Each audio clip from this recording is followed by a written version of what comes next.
It's story time, motherfuckers. What's going on, y'all? It's your boy Blizo Brasko, and it's story time. The series where I tell y'all a crazy ass Blizo story while you enjoy the gameplay in the background. To my new subs, welcome. But to my OG subs, my notification squad, and my 360p players, welcome back, baby. It's been so long since I told y'all a story, man. It's been a long time. But for those of y'all who follow me on Twitter, hint, hint, wink, wink, link in the description of this video. For those of y'all who follow me on Twitter, y'all know that this past weekend I did something I haven't done in years. I went out to a club. That's right. I went out to a club, and it wasn't music related. It wasn't business related. I just linked up with my homeboys and we went out, and that was it. Before I get into the story, I'm about to sit in this corner like a bitch. Shout out to all the campers out there and wait for this dude to come through this door. And there he is. Congratulations, L Gamester. You played yourself. But yeah, so we went out, man. So we actually made plans. You know, when you get old, you can't just do stuff spontaneously no more. You got to make plans and shit. So we made plans. We said, all right, this day we going out. We gonna go to this club. It's this dope ass club in Georgia. Georgia's like 45 minutes from where I'm at. So it's this dope ass club in Georgia. Like, y'all, we going, dog. We going. You know what I'm saying? Now my homeboy told me, cause I never been to the spot before. It's a fairly new club. I ain't never been there. And my homeboy told me, he said, "All right, now, Blizz, you can't wear t-shirts. You know, they got a dress code in there or whatever." What kind of dress code? I mean, normally when I go out, I'll either wear a polo shirt or a button up or something, just depending on what the temperature is outside or whatever.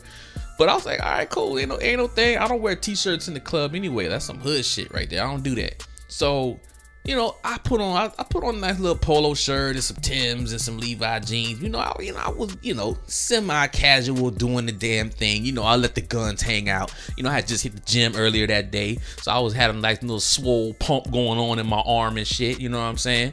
So, anyways, we get to Georgia. We find the parking garage. We park. And we get out the car and we walk and we go into the spot.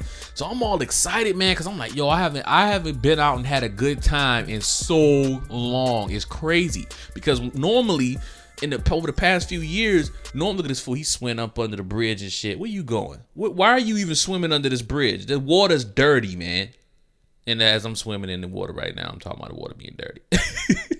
But anyways, you know, I haven't just been out and had a good time, because whenever it was music related, I couldn't drink. Like, I had to be on my P's and Q's, because it was, that was business. That's how I made money. So I couldn't just be drunk, running around the club drunk, you know what I'm saying, while I'm representing the label, representing the business. He laying down in the bush. What are you doing down there? Taking a nap, motherfucker? Y'all losing 42-19 and you taking a nap in the damn bush. But anyways, so yeah, I was really excited, man. So we finally got to the spot. Now, this is where the story obviously is going to take a little turn once we got to the club. You know, when you plan stuff, it never goes the way you want it to go. Look at this crouch creeping asshole right here. HH13. Hector Herrera 13. That's a clever emblem right there, Hector. Bravo. As we pick up our Cerberus. But anyways, things never go as you plan them when you plan shit. So we get to the door, right? It's this dude standing at the door. He was a cool dude. He was like, "Hey, what's going on, fellas? How you doing?" He had a little Hispanic accent or whatever. He's like, "Yeah, how y'all doing?" And then he looked at me, and he looked at my homeboy, and he just stood there for a second. I'm like, oh shit, I must know this dude from somewhere. He must know me or know one of my homeboys. Then he looks at me and is like, "Man, I can't let you in the club, Hans." I'm like, why you can't let me in the club? Ooh, I just shot him in the dick with the Cerberus. I know that had to hurt. It had to hurt. But anyway, I'm like, why you can't let me in? He's like, "Yo, you can't come in the club if you got on Timberland boots, Hans." And I was like, no, are you serious? Are you serious right now?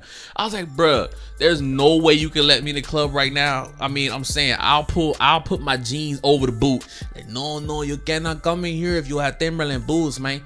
And when he said it the second time, he said a little brolic and shit. He was a big dude. I mean, I'm a big dude, but he was a bigger dude. So, I wasn't finna argue with the player. You know what I'm saying? I was like, all right, fine, fuck it.